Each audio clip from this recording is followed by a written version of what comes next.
First day of the month of April na naman mga mare. Ang bilis naman natapos ng March mga mare. Kaya mabilis din tayong tatanda nito mga mare.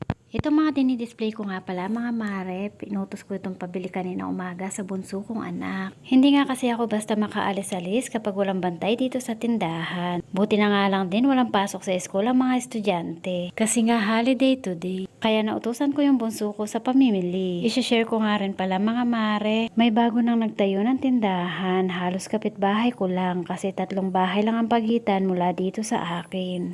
March 29 nung nagsimula siyang magbukas. Bilang single mom mga mare, nakakalungkot man pero hindi tayo dapat sumuko.